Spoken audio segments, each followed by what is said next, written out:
What is up, guys? Welcome back to Flow State. I am joined once and always by my illustrious co-presenter, Adam. And now, Adam, we are actually on our fourth episode. This is number 4 of the main series. And again, we're going to start off just with a compulsory thank you to everyone that's watched so far.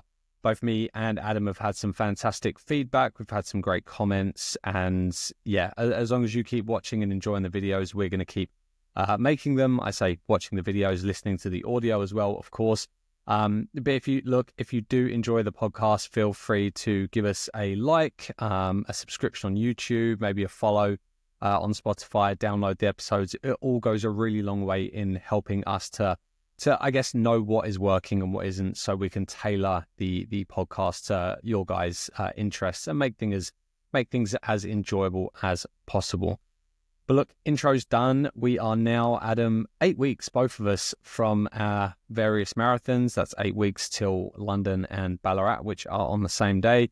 So I guess we're both kind of in the thick of training. So Adam, why don't you start us off, man? What's been happening, even outside of training? What's been happening in your week, mate? Yeah, how are you? Look, it's good to chat to you again. And like we said, just off camera, or just before we started recording, it's got a lot brighter here in the mornings and also in the evenings, which has been, an absolute joy, especially when the sun shines. Like this week, it's been unreal. So, yep, nice to be recording and starting to record in daylight and getting out for the evening jogs in daylight. It changes the whole game in terms of how you feel. So that's been great. What about you? Has it been getting dark a little bit earlier? Yeah, I'd say that mate, I get affected by kind of the daylight and the sun really bad, or I guess more so affected when it's not there. I might even go as far as to say I've kind of maybe got that seasonal affective disorder. So that if, let's say, it gets even a little bit dark on my run or it's overcast, I just feel a bit flat. Whereas it can be, regardless of temperature, hot or cold, if it's sunny, I'm just like, yes, I'm ready to get into it. It helps me get out the door that little bit easier. But at the moment, it's pretty nice. But those mornings now are getting a bit dark because unlike places in Queensland where they don't believe in daylight savings, which I kind of like, but over here we do. So it's getting darker in the mornings and gradually darker at night. But yeah, I guess we're still kind of doing pretty well. I mean, we had we're in the mid-20s for the most part. We had a day in the early 30s. So I'm kind of just keep my head down and try not to say too much because I don't want to steal your thunder. But mate, we had 2 weeks. I think I counted 13 days just gone before the start of this week where the sun didn't shine once. I didn't see the sun once. So whenever that sun crept through on I think it was Monday, I was out for a run on Monday afternoon and the sun started to come through. It was like finally. So it's been good to get out in some sunshine. Yesterday was beautiful. So, it's been good. This week in terms of training, as we said before, we're not going to go through, I guess, every single little detail of training. We don't need to talk about every single easy run. I think it's safe to say there's plenty of easy mileage in the week. That's the base of which everything lays on top of. So lots of easy mileage, but I did something a little bit different this week, actually, with my Wednesday workout. So Workout Wednesday has become a bit of a thing in the world of Adam. It is a thing, yeah. So it's definitely just a thing. And I've kind of just got into this routine and rhythm of training, which I think there's a lot to be said for. I've got a little carousel coming out on Instagram, I think this weekend. I have it scheduled. And, one of my tips is, and it'll be out by the time this podcast is released, but one of my tips for marathon training is to establish a rhythm or a routine. I think the body really likes that and the mind really likes that because it knows what to expect. So Workout Wednesday has become a thing, and on Tuesday evening last week I put it out to vote on Instagram. I have a little whiteboard here in the office and I just popped up 2 workouts on the whiteboard and put it out to vote. So mate, there was like 160 something votes on that story. What? I mean, I voted. I didn't realize there was that many. Yeah, it was kind of mental. I didn't expect so many. So obviously people like to play a role in my pain. For sure. But basically the 2 workouts that I popped up were, I actually forget the second workout. it was, what was it? Was it 4 by 6 minutes, 8 by 3 minutes, and That was the one. Yep. 10 by 75 seconds? Yeah. Which I actually went and done this week. But the other workout was 8 by 2K and off a 2 minute jog. So that was the workout that won the vote. It was pretty close. I think it was 53 or 54% to 46, 47% for the other. So I hit that workout on Wednesday. A pretty long one, but yeah, it was great. I sort of started in and around like goal marathon pace and got a little bit quicker as the session went on and kind of finished around half marathon pace. I kind of took a 2 minute full recovery between those. So I jogged really slowly between those reps, which is plenty of time to recover between 2K reps. So yeah, that was the Wednesday session. Again, like every Wednesday to this point, fueled on Henry Hippos. That's become a bit of a thing. And also took on board 85 grams of carbs during the session. So had a 40-gram gel. That's hectic. And 750 mils of the isotonic sports drink that they'll actually have on the course the day in London Marathon. So, I think there's a lot to be said for that. Practicing what may be available to you on race day should I need it, but also, and I mentioned that in a webinar that I did with my own athletes this week around like, the webinar was basically on race strategy and getting your race week and the days leading into your race right, because I think that's a time when a lot of people struggle. It's fine to just tick along with the training and do the things throughout training that kind of work and whatever, but when it comes to race week, it can be quite stressful, and that can always cause people to kind of second guess themselves. So yeah, popped out a webinar on, I think Tuesday or Wednesday, I want to say Tuesday, on just getting your race week right, particularly if you're traveling to like a big city marathon. And that was one of the things, is like, potentially look to practice what they have on course. So that's kind of what I've been doing with that. I hope they haven't changed their sponsor for this year. So always a possibility.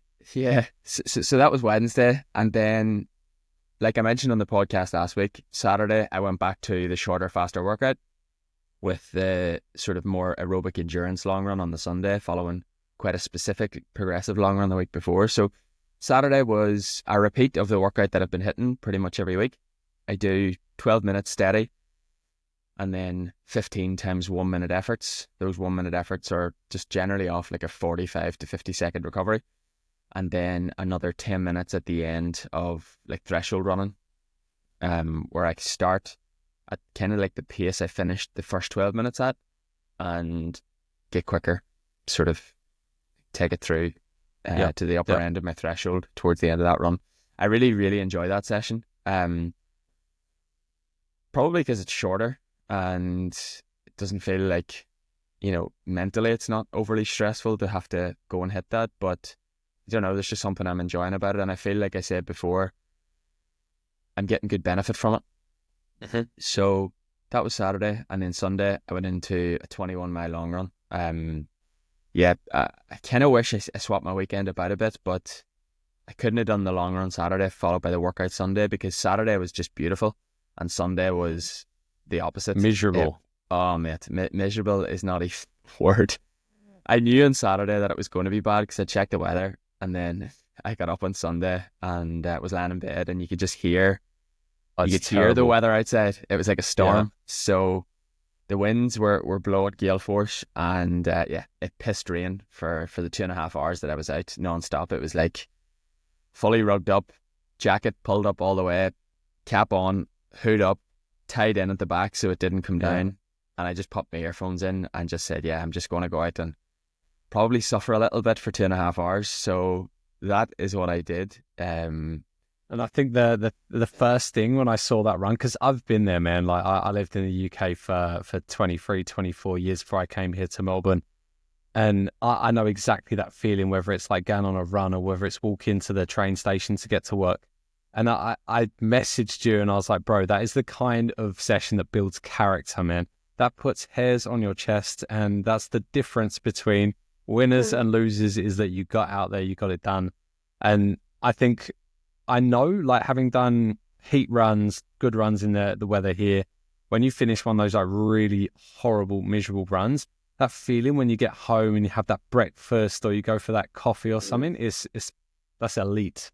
That's Yeah, apex. it is elite. And yeah, it is. And do you know what? I actually, the run turned out to be better than expected. I actually felt better as the run went on and sort of managed the last 5 miles sort of progressive. I was sort of sub 6 minute miling for the last 5 miles. So I was actually delighted with how that went. And Kira, bless her, she picked me up then in the car. I was just out in the middle of nowhere pretty much on the road. I'd give her a call and just said, look, could you pick me up in this spot? It'll just save me running like kind of with the wind into my face for that last section. So yeah, she made me a cup of tea in a flask and she turned up with Jaffa cakes and Kit Kats. And I'd say fresh shout out clothes to as you, well. Kira. Yeah, Shout out to you. Well done.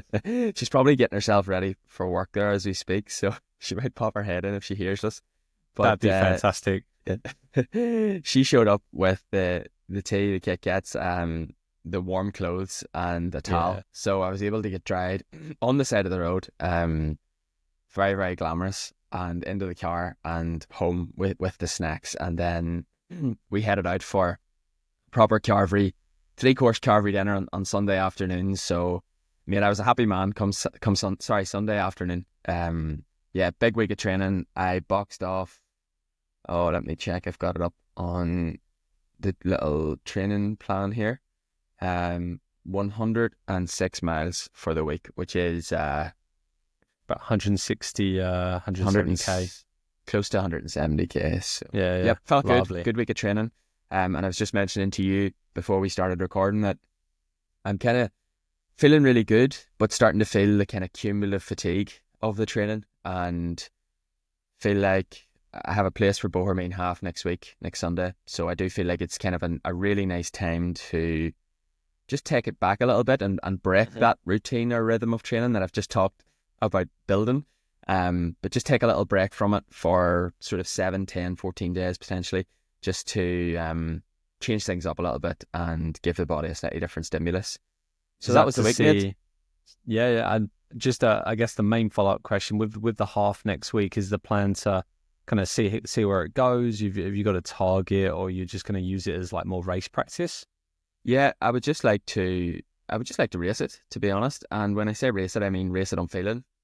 Keep the auto lap off on the watch, show up on the start line and race the guys that are there on the day, and race with what I have available to me on the day. I'm a massive sort of advocate that you can't be the same version of yourself every single day, and so to have like an expectation on a specific time can sometimes set you up for, I don't even want to say disappointment, but it could also sort of undersell you.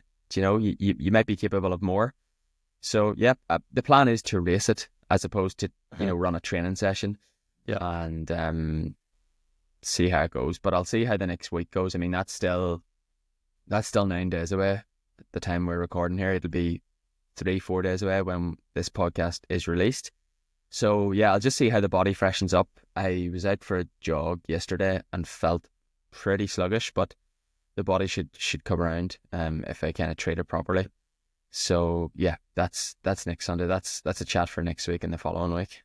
Yeah, looking forward to that one. But I guess in a way, my training has kind of taken quite a similar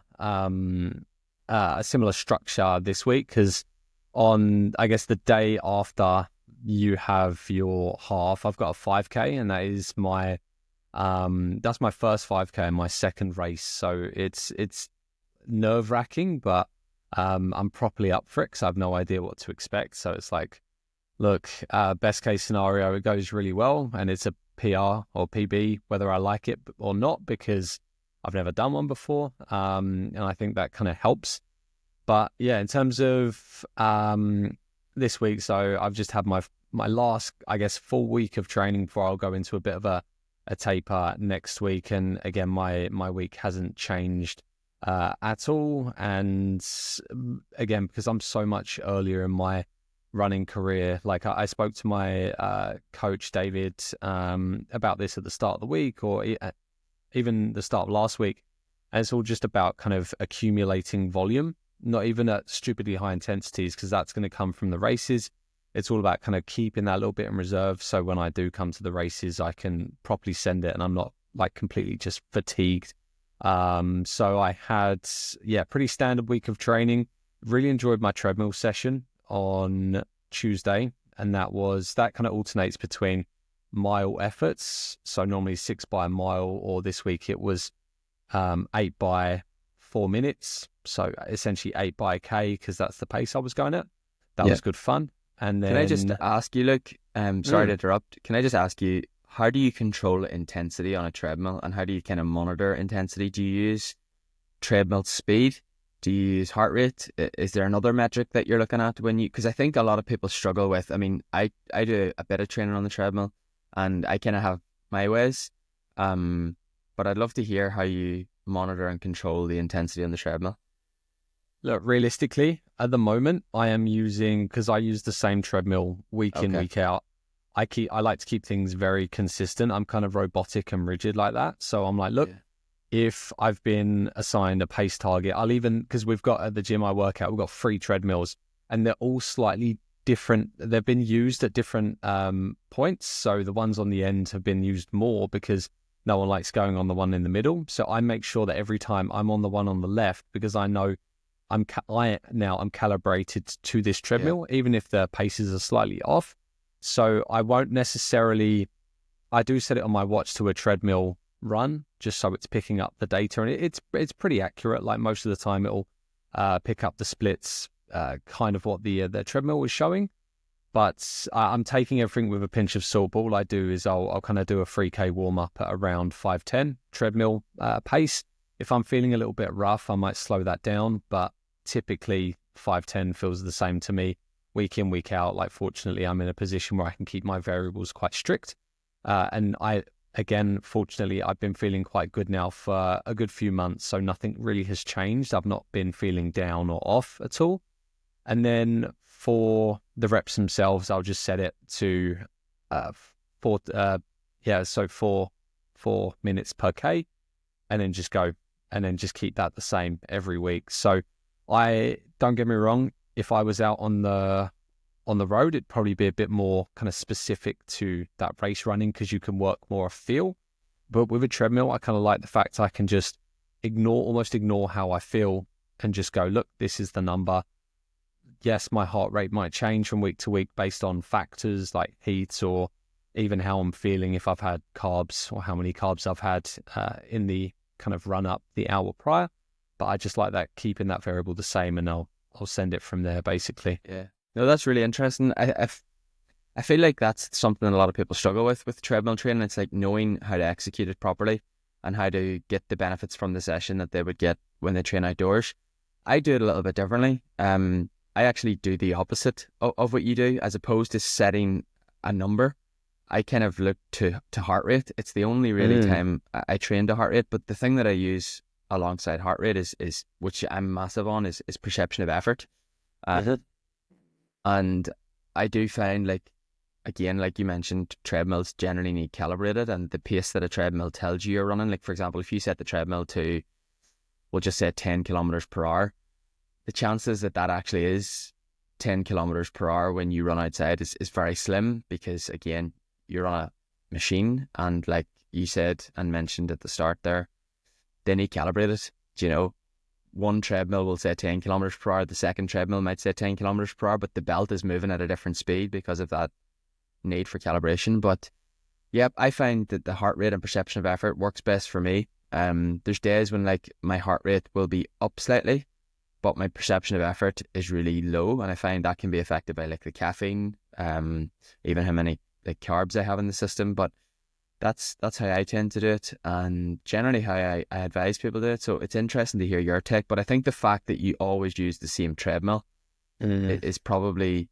the kind of reason for that. You know, whereas I jump into the leisure centre here, you could be on one of probably, I want to say, about 12 treadmills. So yeah, there's no chance that you get the same one. No chance. So yeah, it's interesting. Yeah, I mean, and just to, I guess, piggyback on the point about heart rate. So I do have, because I'll wear a chest strap for all of my runs at the moment, just because I think I mentioned it in a couple of episodes ago that I like having more data than less at this point, because I am still quite on in my running career. And I guess the more data I have, that's something that's really good to look back on. So I will have that feeding to my watch as I go. And typically now that I've done 6 or 7 of these treadmill runs, like varying from the 4-minute intervals to the mile intervals, I'm seeing that my heart rate is getting a lot more consistent. And something that David even mentioned last week when I checked in with him is when I'm doing a lot of my my runs, my workouts, I'm coming to a similar point with my heart rate, which is good because it means I'm adapting and I'm getting to this same point, even though the interval speeds, I suppose, and durations are slightly different. I'm always lingering in this same heart rate zone, which is a good thing, because I guess for a quality athlete, the margins actually get smaller between these zones, as if I'm thinking correctly, because you don't necessarily want to have to like a really long distance between, let's say, your zone 2 and your zone 3. You want things to be a lot closer, so you have, I guess, more absolute control over it. I'm probably butchering the terminology and the explanation, but that's the way I see it, is you want to have these fine margins so you can kind of stay, if you're in a race, for instance, right on the upper limits of what the particular threshold is. Yeah, I mean, essentially you want your LT1, or your first turning point, your first, the point at which lactate builds just above baseline. You want that to be as high as possible. And then I guess you want your LT2, where lactate begins to accumulate exponentially, or sort of at the point very, very, very fast, or 4 millimole. It just depends who you ask. But you want that LT2, I suppose, to fall at as high a percentage of your VO2 max as possible. So you're just kind of trying to push everything up, or move that curve to the right. Yeah, it's really interesting. Treadmill training is one of those things. It's like, I think it has huge benefit, even for efficiency and things like that. But I did actually see in the leisure centre, because I did my session on treadmill this week, they actually have 3 arc trainers. We were mentioning the arc trainer the last couple of weeks, and there's actually 3 I've missed. So there's one set to the side. Did I send you a photograph of it? No, not yet. Not yet. No? You need to. So there's an arc trainer that's just set on its own, and then there was actually 2 others set together, that I completely missed. So there's 3 arc trainers. So maybe they're not as rare as we previously thought. Yeah. That might be something good. Was it you I was talking to about this? But like post race or post marathon, instead of taking an entire week off or the normal amount of time off, you could like just jump on the arc trainer, get some stimulus to maintain fitness without putting impact through the joints, and not having to do something like cycling where you are putting yourself in very different positions that might have an impact on biomechanics. Yeah, 100%. And I was actually thinking about this yesterday, because I was out for a recovery run yesterday morning, and I felt pretty crap. Like I felt like I was really sluggish, no kind of power in the legs, no pop. And what I was thinking to myself in that run was like, if you could kind of predict when you were going to feel like this, because sometimes when it's impossible to know when you feel like this when you're out on the run. And another thing that I was thinking about, sorry, I'm just jumping between points here, but they're all related, is I think I'm going to stop calling easy runs. I think I'm going to just start calling them slow runs, because I think we all know, anyone that runs regularly and follows some sort of structured training, or just runs, easy runs aren't always easy. Yes, the heart rate might be low, and the perception of effort might be low, and you might be running very slowly, like I was yesterday. But that wasn't an easy run. And what I mean by that is, like, it was a slog. Like, I was out for an hour and 10 minutes, and felt like shit. I genuinely felt like shit from start to finish. And it is one of those runs that you're just kind of like, I just need this to be over now, and I need to get home, and like my body needs to recover. And it was probably if you could almost predict when you're going to feel like that, because before I went out, I had no idea I was going to feel like that. The first kilometer, I didn't even feel like that. That kind of feeling came in, and I do think that's a sign that you really do need to recover. And sometimes it can just be on the day, the next day you turn up and everything feels great and things are firing and everything's brilliant again in the world. But what I mean is like the point that I was originally making is like, if you could predict when you were going to feel like that, perhaps it would be great to just jump on the arc trainer, because you can, as Matt Fox talks about on Sweat Elite, and that guy Adam, the elite marathon runner, you can kind of just get that like cadence, or that fast turnover that you just don't have, that kind of neuromuscular like nearly firing when you're in that sort of slugging fatigue state like I was yesterday. So yeah, don't know. I think firstly, to go back to, I completely agree. I think maybe one of my 3 easy runs genuinely is like I can just switch off and it doesn't feel like there's any effort at all. Whereas normally, because they're cakes between workouts, there's always a bit of residual fatigue. So you're always kind of feeling the joints a little bit more. You might be psychologically a little bit trained. And when I did my running course with Athletics Vic, they called them absorption runs, because when you think about it, what they're doing is they're helping you absorb training, the workout sessions. So they were very like explicit in saying like, we're not calling these easy runs. We're not really, I guess you could call them recovery runs. It's a similar thing, but what it's allowing you to do is absorb that training. So you're still kind of, well, I guess the idea of this kind of training is to keep you in that parasympathetic state. So you're still getting, you're getting some aerobic work, but it's just enough to allow you to maintain time on feet and keep the heart working at a certain pace, but it's not enough to become a stressor per se and then impact later down the line. I think that's probably the best way of looking at it, and that's why I think for cyclists, they'll do massive amounts of time just in basically zone 1 or very low zone 2, because it's allowing them to absorb the training and just keep moving, and that's probably the best way to look at these runs as well. Yeah, I like to call them regeneration runs, stolen from the one and only Renato Canova, famous Italian marathon coach. I like the term regeneration, where it actually allows you to regenerate. And then, like, I suppose easy runs, we could coin them aerobic runs. But you also mentioned kind of the zone 1 stuff, but that's also like the bread and butter of a distance runner's toolkit, I suppose. It's like, those are the runs that allow us to develop really well on a cellular level over time. Obviously, it takes a lot of work. It's a huge base that needs to be laid, because it is that very low intensity. But I'm a massive believer that even, for example, walking, is the foundation of all of that. Not just for beginner runners, but actually for everyone. From a metabolic health standpoint, everything else gets built on top of that, and we can't perform really well without that foundational layer that has to exist if you want to progress well. So yeah, basically get your steps in, folks. If you're not walking, start walking, and that's part of your training. People actually, so this is a fun one. Anyone that is listening that sees me in my natural habitat at work. So I get to work normally between about 15 minutes and half an hour before I start coaching every day. So Monday through Friday. And what I do, the first thing I do when I get in is I jump on one of the treadmills, and we've actually got like a punching bag, like one that you hold up. It almost looks like a rugby mat that you kind of would go and tackle, one of those things. I lay that across. You let off some steam, mate, in the mornings? No, I wish. It's way too early for me to be doing that.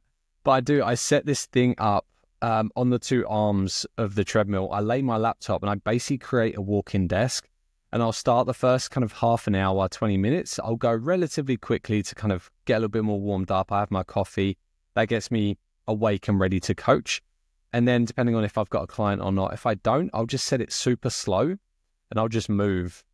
It keeps the heart rate. I don't actually know. I don't track my heart rate throughout the day unless I'm running. But people think I'm a madman, and I'm genuinely like, no, this is my zone 1 work. This is me getting in my steps for the day, because like you said, it does have a massive impact on metabolism, on mitochondria health, just your ability to take energy and shuttle that into the cells, which then is going to help me when I run. So there is method to my madness. You sound like Victoria Beckham, mate. You and your walking What? treadmill with your laptop and your coffee. I'll have to take a picture. Mine's not nearly as glamorous as Victoria Beckham's, but yeah, you know what? I think I've been called worse. I don't have. Good on you, mate. Stay mad. That's what we will. think. You know, stay mad. I like that. That's that's pretty cool. Good on you.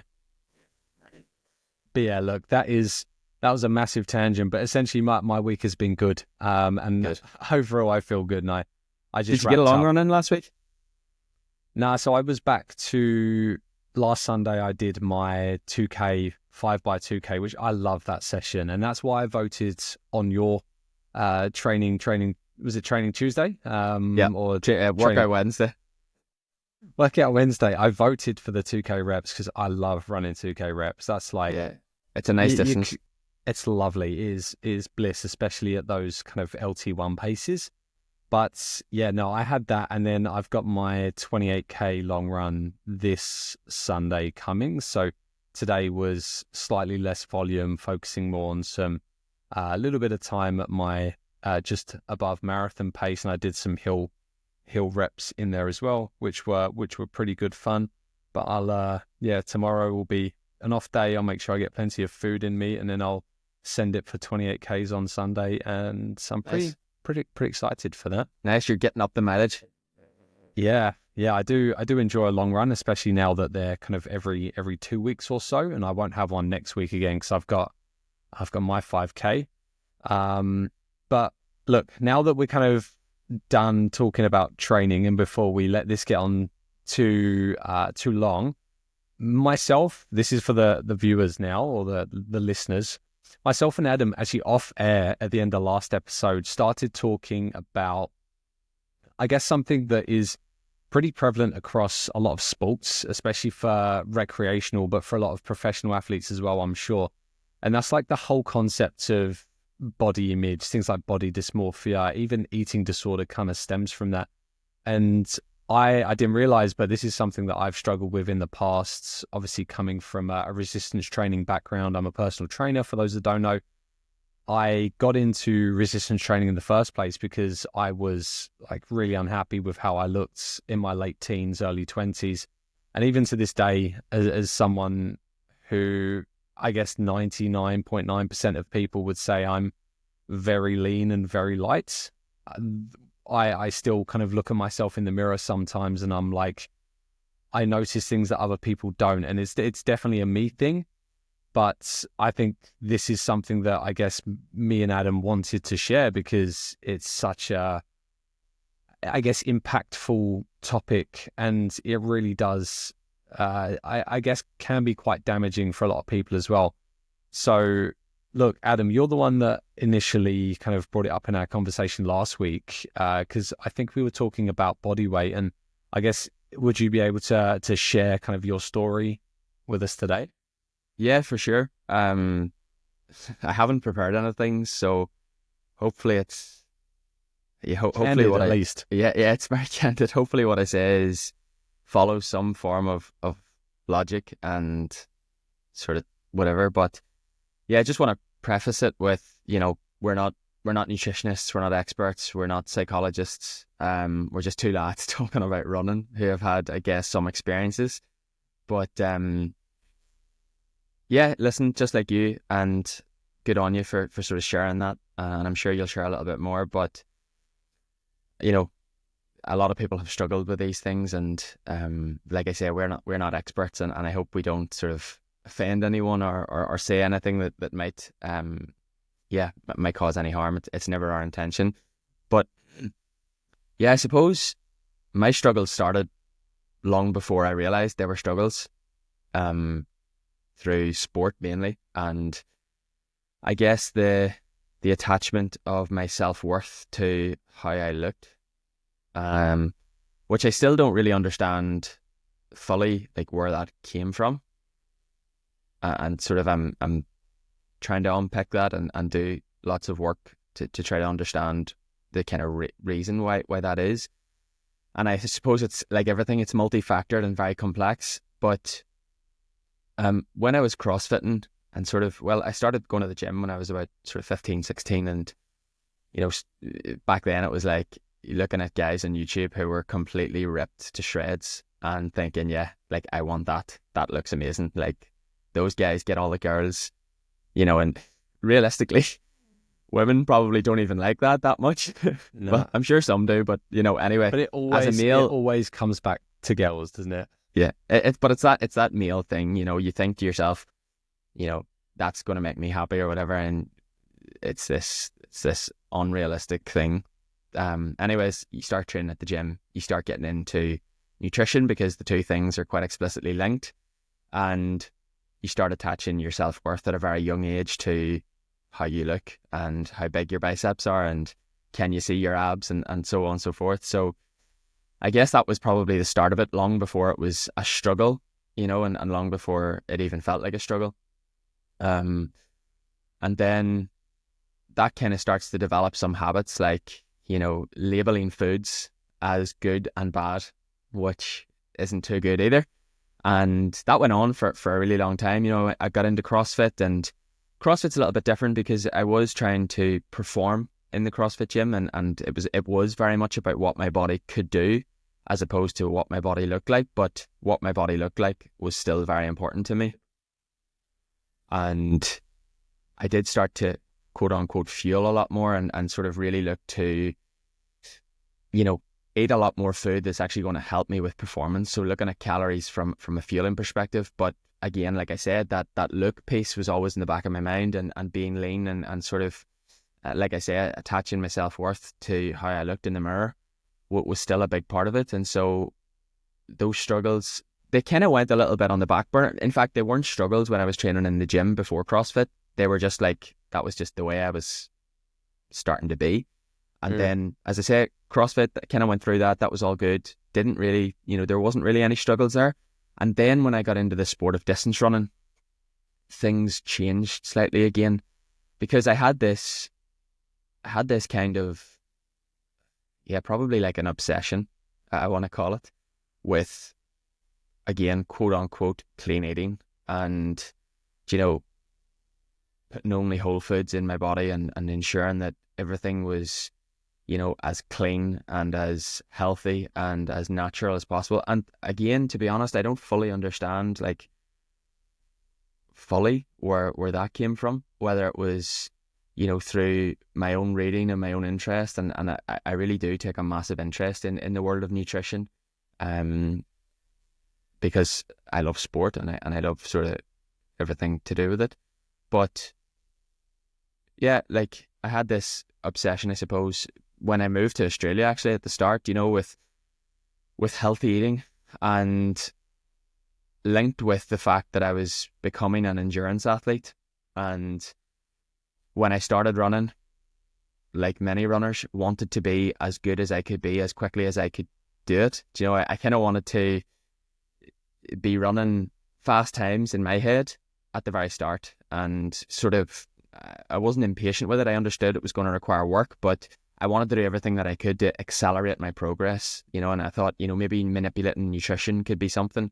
And at the time, I was carrying a lot of muscle, and I thought, well, this muscle isn't really helping me run much faster. And instead of realizing that, like, this is just going to be a really long process, I thought, you know, can I manipulate my body shape / size with nutrition? And in hindsight, it's a wonderful thing, because you realize that you can't accelerate that progress. That's just going to happen at the rate that it wants to happen, and actually fueling your body and actually being in a really sort of well-fed state and periodizing carbohydrates, everything else that we kind of know and practice now, is always the best way. So I think the sort of attachment of my self-worth to my body image, as well as becoming an endurance athlete, was like a recipe for disaster for me. And I suppose I went through a period of time for a number of years where that became a real struggle. You know, it became stressful. It caused a lot of anxiety. It obviously caused feelings that, you know, aren't necessarily going great ones. I mean, all feelings are good to experience, but I think you know what I mean. And that became a bit of a battle then, sort of more recently in the last like 3 years. And I feel like only now within the last year that I've really, like, I thought before I had a hold on it and I could kind of, you know, I understood it and, you know, whatever. But I think only in the last sort of 12, 13 months, probably even less, I feel like I've actually really started to fix it. And I feel like with the help of others, you know, I've really started to, be in a really good place with it. And I started to work with a really good nutritionist in 2024. And one of the reasons that I started to work with this guy was because not only is he an expert in the field of nutrition and sports nutrition, which is a big thing for me to perform, but he also has a great sort of track record, and he spoke really well, and I really liked sort of what he said about kind of, you know, fixing your relationship with food. And he asked me what sort of my goals were at the start, and I said to him, like, I hope this doesn't sound very vague, but like, my only goal in this process is to have peace of mind. Do you know, I kind of don't want to be stressed around food. I don't want to be going out to a restaurant and thinking to myself, like, what can I order here that contains the least amount of like crap or the least amount of whatever, or the, you know, how do I stop thinking about every single calorie? Because that's no way to live. It's not an enjoyable way to live. It's energy draining. It's you know, and yes, there are many people with far bigger struggles, but this was my struggle, and that was all I sought was peace of mind, because I knew if I had that peace of mind, the whole performance thing and recovery thing and fueling for performance, that would all just follow, you know, because I kind of knew what I had to do anyway. But having the peace of mind around food and nutrition and what I ate on a daily basis, and not second guessing myself, was my biggest goal. And I really have achieved that. And I actually can't believe that I've achieved that, because Josh Williamson is the name of the nutritionist that I worked with, but he just drip fed me a set of kind of techniques, and he just guided me, you know, like a good coach does. He kind of, he didn't tell me what to do. He just showed me the tools and kind of just edged me into the right directions at the right times. And I think that's a sign of a really good coach, is that they can do that without really putting stuff on you. And then you reflect and you think, oh my goodness, like, this has changed and this has changed, and I have this peace of mind. And it's like, well, how did that happen? Do you know, because you haven't even realized it happening over time. And then it's really refreshing, as I say, when you look back and you realize that so many of the struggles that you once had are actually gone. Do you know, I don't take that for granted, because I hope that doesn't creep back in. You know, it's like the little monkey on your shoulder. I hope it doesn't start tapping me again. But yeah, touch wood. I have what I set out to have, and that's the peace of mind around food and body image. And I do think, like, you know, like I said, food and body image and sport, they're all very explicitly linked, and they always will be. Do you know? But I feel like I'm in a really good spot about it all. The food, body image, body dysmorphia related sort of journey. Yeah, look, I mean, that was fantastically, eloquently put, and thank you for sharing that, because again, that's quite, I guess it's personal stuff at the end of the day. And I guess the main question I had off that, and I guess this is also going to help listeners as well, is, do you think you would have got to that place, or even do you think you would be able to get to that place if you're not there already, had you have not got the nutritionist? Would you have been able to get there by yourself, do you think? I don't think so, because I tried for a long time. I was very self-aware of the problem for a long time, and spoke quite openly about it, like with my wife Kira, for example. Like, you know, we were very open about it, and I think Kira realized that it was a problem for me long before I probably realized that it was a problem, because she could see some of the behaviors, like limiting types of foods and saying no to lots of foods and so on. And of course, like you always kind of back it up with like, oh, but I'm an athlete. Like, I'm not eating that because I want to perform, but really Yeah. there's something else, in the background, and that's just the front.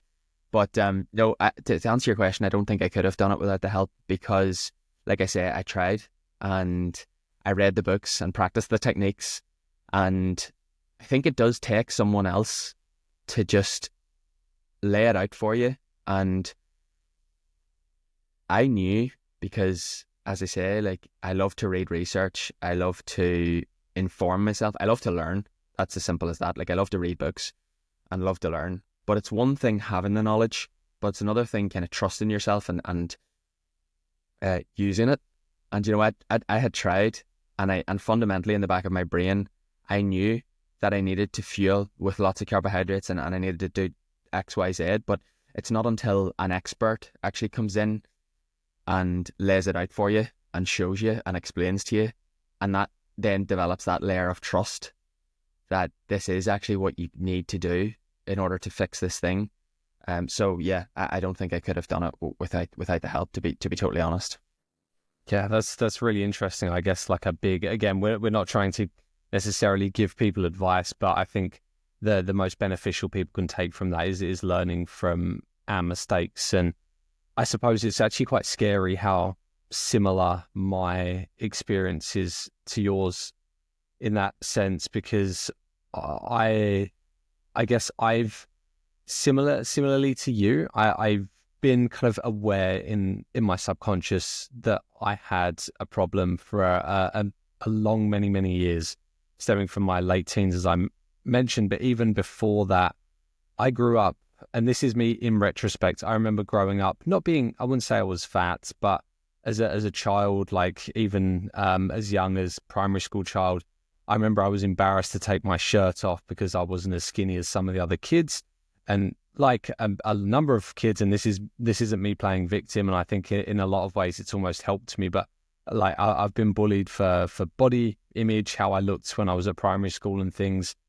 And unlike you, where I think there was definitely a case of maybe being unsure of where it stemmed from, I'm pretty confident that I know where mine stemmed from. And it's obviously having that issue stemming from being as young as kind of 10, 11, having those kind of issues and feeling that way about how I looked. And then I suppose I almost got over it going towards my late teens. And that's when I guess was starting to discover a bit of personality. You kind of, you move away from being a school kid and you have that freedom and you're like, oh, I kind of don't care about how I look. I've got a girlfriend kind of thing. I've got friends. I don't care about how I look. But then it was when I lost that girlfriend and I noticed that I was drinking quite frequently. I'll be completely honest with you. I was 18. I'd been drinking for a good couple of years, and I realized that I was actually starting to put on weight again. I was like, oh, let me go to the gym, and I started doing my research. And like you said, nutrition and body image and the gym are very explicitly linked. And one thing led to another, and it was like, okay, I now realize I have the tools I need to be able to lose weight and get a six-pack, something that I've always dreamed about having. The problem was when you have no muscle, because I'm not someone that gains muscle very easily. I wasn't building in the gym. I was simply restricting calories, only eating protein basically, and getting a six-pack, feeling terrible, but having a pretty pathetic six-pack. There was like very little muscle. Nothing like what I've got now, but yeah. And it just kind of all stemmed from that. And even though, and again, I got into the habit of restricting across the week, especially when I was at uni. This is something I did, and I'm surprised more people didn't notice around me. Because again, I had friends, I had roommates and stuff. Maybe they did notice, but I just wasn't close enough with them to say something. But I would restrict across the week and then have a cheat day where you just basically eat everything because you're so hungry. But then it leads to guilt and you restrict again for the week. And I did that for a good number of years. And even moving as recently as my kind of mid-20s, I was still doing something similar. And it's only in the past, I'd say, since I've been a practicing personal trainer, that things have gradually improved. And fortunately enough, I've been able to address this myself. I think it helps that I do have the education I have around nutrition and training, and the fantastic colleagues I have. A lot of people that have shared similar experiences, so I'm very grateful for that. But honestly, I think in terms of really kind of fixing my relationship with food, so I was in a very similar position to you, Adam, whereby not necessarily I'd have to eat clean food, but I was very much like, I can't be in a caloric surplus because I can't afford to gain any weight, because I'll regress and I'll get to the point where I feel terrible about my body again. It was only very recently, or I went through a period probably about 2022 where I was working with my boss who was coaching me at the time, and the goal was just to basically gain as much muscle as possible. And I gained quite a lot of weight. I got 15 kilos heavier than I am now. That was my very heaviest. That was 80 kilos. And again, the number doesn't matter because that's relative to me. But for me, 80 was very, very uncomfortable. I had a lot more fat than I was used to, but I was kind of okay with that. And that was really something that actually helped me, because it made me realize that, oh, wow, I've still got my partner. I've still got my job. I've still got, like, I can still be happy and not necessarily be amazingly proud of how I look, but I realized it was for the greater good at the time. And that really did help me. And again, something that came from that is I was unrestricted in what I could eat. And if anything, I was forcing myself to overeat, because it got to the point where the goal was to gain weight. And if I didn't gain weight for a couple of weeks, I'd have to increase those calories. And for me personally, that helped, because I realized that I didn't, like, prior to that, all I ever knew was hunger, because I was restricting all the time.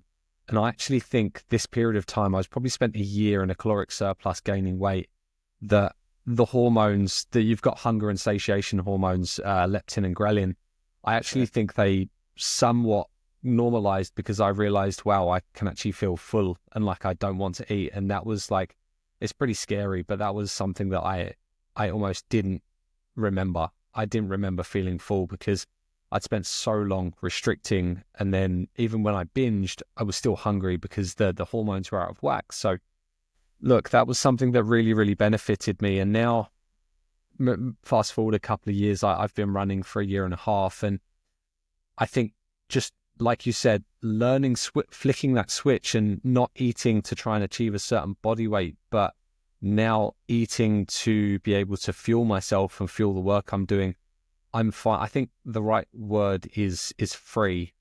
Like you said, it's peace of mind. But for me, there's freedom. And again, I do catch myself every so often, like finishing a meal, feeling hungry, and then wanting to stop. But even today, I've been so hungry all day when I got home from work. So I had some carbs before I trained. I finished my lunch after I trained. I was still hungry, and I was like, oh, maybe I can wait till dinner. I was like, nah, dude, just eat. And I did. I just ate. And again, I'm not restricted to certain foods. I'm like, I fancy this. I'm going to have some of this. I'm burning a ton of calories because I do a lot of work and I'm doing steps. And I think I have moments where I guess I'm almost proud of myself, because I can literally finish something, go, oh, I think I'm still hungry. I'm going to go eat some more. And I'm allowing myself to eat some more. I'm allowing myself to go out for meals and not go, like you said, oh, maybe I shouldn't have this or I shouldn't have that. I'm just like, I fancy this. I'm going to have this, and it's going to be delicious, and it's not going to have any meaningful impact. If anything, it's going to help me, because I'm kind of I'm replenishing my stores, as it were. So we've gone in slightly different directions, but very similar journeys. No, good on you. I think, fair play for sharing that. It's not easy to share these things. It certainly helps to talk about it, but it's never easy. And yeah, I think good on you for doing that. I talked about kind of body image and the food, and that was kind of what I mentioned. Another thing that I found, particularly when I moved to Australia, was my perception of what health was and how important health was to me, like being really health conscious. And that really fed into my habits. So, like I said, calories wasn't so much a thing. It was more the types of food that I put into my body, and they had to be healthy, whole foods, and that was that was the kind of part of the struggle. And of course, like, you're never fixed. you know, we're a human being, like, you know, we're very complex. But and those things and feelings, you know, they still sort of they still, you know, come in sometimes. But I think when you kind of know and understand what's going on, and you've got the techniques and the help to kind of look at those things and help those things, it becomes much more manageable and doesn't take as much energy. But I suppose the thing that I wanted to ask you, Luke, was you mentioned that you were able to help yourself, and I actually like to think that I have a huge amount of knowledge because, like I say, I'm really interested in it, and I've spent years reading books, reading research, and taking on board information from people that I consider experts. And that's something we should probably get to in the future as well, with, you know, consuming your information through social media and how that isn't always the best idea. Of course, there are some fantastic people out there. But where you get your information from is really key as well. And I think that feeds into a lot of the problems of today, you know, is where are the young people of today, and not just the young people, sorry, where are the people of today accessing their information and learning from, and who are they learning from? And that is a conversation for another day. Anyway, listen, we're not going to fix the world in a podcast, but what I would love to know, I'll ask that, you know what, look, I'll ask this question eventually. I'm beating around the bush.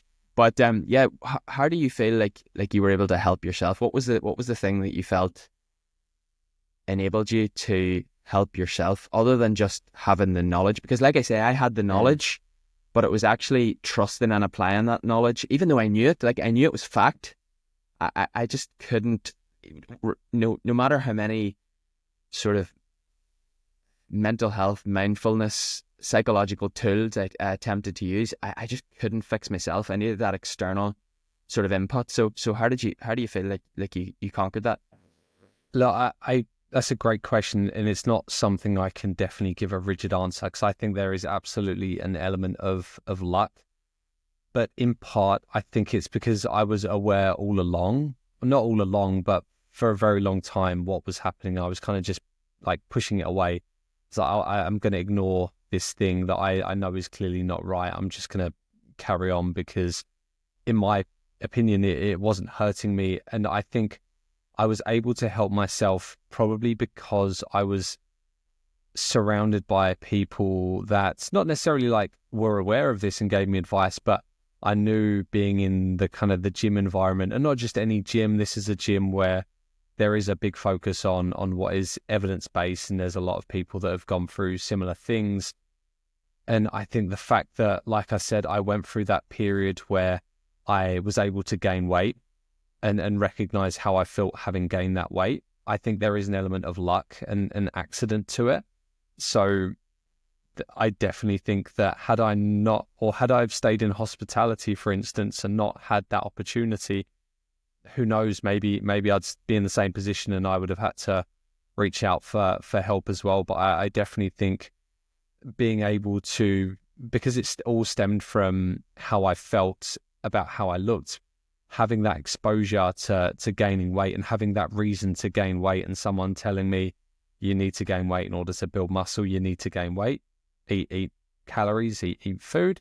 That was really the catalyst, I suppose, or that turning point. And then from there, things have just slowly got better and better. But you're right. I think that monkey on the shoulder is almost always there. And I was actually watching a bit of an old video we spoke about them a couple of weeks ago, but Gustav Eden and Christian Blumenfeld doing their training prior to the Paris Olympics. I was just watching, flicked it up on YouTube. It was interesting.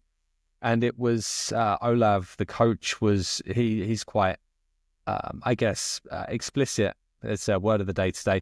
Explicit in talking about how he doesn't mind if these boys, these are some of the best triathletes who have ever lived, outrageously fit humans and people with the ability to perform at superhuman levels, essentially. And when I was watching the video, I noticed that both of them, like, they weren't out of shape, but they didn't look like athletes. They were holding quite a lot of body fat. They're chunky boys. And Olav, in a few podcasts and in this particular video as well, he keeps coming back to the idea that an athlete who's slightly heavier with slightly higher body fat is going to be better, at least in not directly around race time, than an athlete who is not. And I had to remind myself, I'm like, yes, even these guys at the very highest levels at endurance are okay to gain body fat. And don't get me wrong, it's not something I try and manage anymore. Like I literally, I do track my body weight, but I don't necessarily try and manipulate it. I just eat to satiation. But it's kind of, it just adds to that reassurance. I'm like, it's okay. And if I were to gain weight, let's say I don't have any races and I gain weight, it's like, who cares? Yeah. Like, it's good for me, if anything. Yeah, no, that's a great way to look at it. And I do think like endurance sports in the past, I think it's got better. I think in the past, endurance sports have attracted people who, want to get into it to be as lean and as light as possible. And we all know what happens when, maybe we all don't know, but like, if you're trying to get better and perform in the world of endurance or in running, and you're also trying to heavily restrict and be as light as possible, the detrimental impact that can have on your health is profound. It's incredible. Like, red S, for example, which is a thing that affects many. Do you want to explain that relative energy deficiency? Yeah, of course. So it's essentially, like you mentioned, it's called red S, relative energy deficiency. And yeah, I suppose again, it's like when you don't consume enough calories to meet the demands of your lifestyle for a prolonged period of time. And it's not something I'm sure that just affects athletes, but it's particularly prevalent among athletes. And one of the key symptoms, especially obviously in females, is the loss of menstrual cycle. And that's one that can kind of, that's a symptom that it's really easy to see and to monitor and to know if you're slipping into that. But for males, it can obviously be quite hard to understand if you're in a state of red S. And I have no doubt that there was a time when I was in a state of red S because of kind of that energy deficit where you're almost constantly in a state of tiredness and fatigue. And it's so funny because, well, it's not funny. But you don't, it's an expression we use here, and really, it's not appropriate. It's because it's not funny. But yeah, it's not. I'm sorry if I've offended anyone there, but yeah, we got to stop laughing. It's one of these things where, if you can't see the wood for the trees, you feel like your new normal becomes shifted, and you think you're in a normal state of energy, and your mental state is normal, and you're a whole host of other things. You think that's normal, and it's not. You're in a state of reduced energy, and that affects your health massively. That affects it affects your sleep, it affects your hormone health, it affects your mental health, it affects an incredible amount of things. But and it can take quite a bit of work to come out of that. It can take being in that calorie surplus for quite a significant amount of time to actually reverse that red S. But it's a really interesting discussion, and I just want to say, like, if we've kind of triggered anyone or made anyone feel a certain way, or if you feel like you want to have a chat with us or someone else, like, we can point you in the right direction. If I can help anyone, just drop me a message, and I'm more than happy to even have a chat or point you in the right direction. Yeah, I think that's a really good point. Neither of us are, while we're both coaches, we definitely don't want to step out of our scope of practice. And if people are always welcome to reach out to either of us, but we're more likely to point you in the right direction of how to approach things and who to speak to, as opposed to giving you direct advice, because it's a very slippery slope, I suppose, when you start taking, like I said, it matters where you get your advice from. And what we're trying to do here is not lead by example, that's the wrong term, but just give you show you our experience so you can learn from what we've done and hopefully recognize, symptoms is the wrong word, but recognize the kind of the telltale signs that something is potentially wrong. And yeah, look, this is a running podcast, but I think this does affect a lot of runners amongst other athletes. Yes, it might be more prevalent in things like resistance training, bodybuilding, but it definitely does affect runners. Both myself and Adam are obviously have been affected. We do both run, believe it or not. So, and you know what, man, yeah. it's kind of intertwined within running culture. There's no question. Like, my experience, and I'm sure your experience, has seen that. Speaking to people that I coach, speaking to members of my athletics club, and speaking to people about running, it's raveled and it's linked right throughout the world of athletics, you know, from grassroots right to elite level. And I do find, in my own anecdotal experience, like, I have found that it does seem to impact younger people more.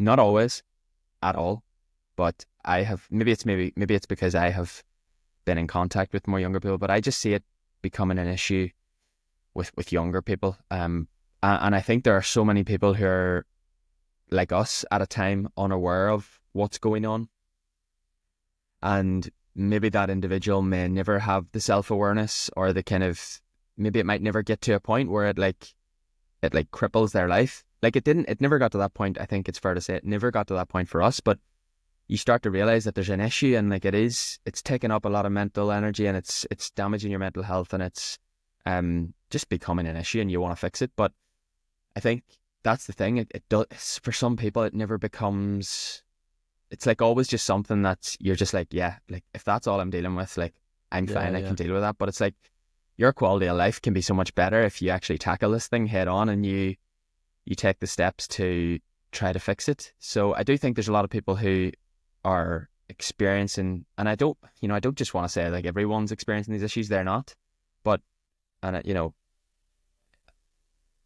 if something isn't an issue for you, don't make it an issue. But I do feel like there's a lot of people that maybe don't feel like it's something that they should maybe address, and really their quality of life, their performance, their energy, their mental state could be in a much better place if this was something that they actually tried to tackle. So yeah, I see it a lot. I see, because you just hear little things, don't you? You hear little comments, you hear words that are used all the time, and you're like, okay, that's, you know, you just kind of bookmark it, put a pin in that, and you sort of think to yourself, yeah, there's maybe just something there in that person's mind that maybe, you know, could be helped.